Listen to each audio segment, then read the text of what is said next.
9 में GHQ हमला case में अदालत ने बड़ा फैसला जारी कर दिया है। अदालत ने 47 इश्तिहारी मुल्जिमान को 10 साल कैद और 5-5 लाख रुपए जुर्माने की सजा सुना दी है। अदालत ने मुल्जिमान की जायदाद भी जब्त करने का हुक्म दे दिया है। इसी मुतालिक मज़ीद तफसीलात जानेंगे। नुमाइंदा एम न्यूज़ मलिक नजीब हमारे साथ मौजूद हैं।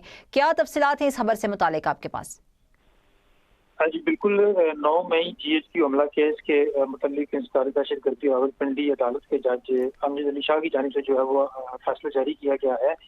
और इसमें 47 इश्तिहारी मुल्ज़मान हैं जिनको 10-10 साल कैद और 5-5 लाख रुपए जुर्माने की सजा सुनाई गई है। इसके अलावा अदालत ने मुल्ज़मान की जायदाद भी जब्त करने का हुक्म दिया है। मुल्ज़मान में उमर अयूब, ज़रताज गुल, मुराद सईद, शिबली, फराज, हमाद, अजहर, कमल शोजब और शेख राशिद शफीक शामिल हैं। इसके अलावा शहबाज गिल, जुल्फी बुखारी, मोहम्मद अहमद चट्ठा, राय हसन नवाज, राय मोहम्मद मुर्तजा भी मुल्ज़मान में शामिल हैं। जबकि शौकत अली भट्टी, उस्मान सईद बसरा, इजाज खान और इसके अलावा दीगर मुल्ज़मान भी जो है वो इस मुकदमा में शामिल हैं।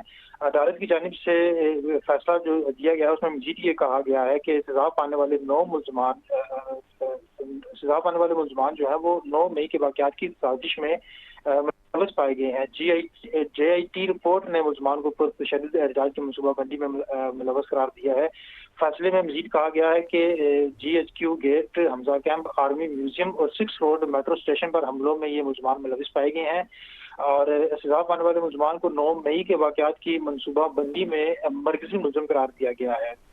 अदालत की जानिब से फैसले में मजीद ये कहा गया है कि मुल्ज़मान पर 9 मई के वाक़यात में जलाओ, घेराव, तोड़ फोड़, पुलिस पर हमलों और सरकारी अमला को नुकसान पहुंचाने का इल्ज़ाम है जो कि साबित हुआ और मुल्ज़मान को इश्तिहारी करार दिया गया था। और अब जो है वो मुल्ज़मान को फैसला सुनाते हुए मज़कूरा वाला जो है वो सजाएं सुनाई गई हैं और 10-10 साल कैद और 5-5 लाख रुपए जुर्माना जो है वो मुल्ज़मान को सुनाया गया है।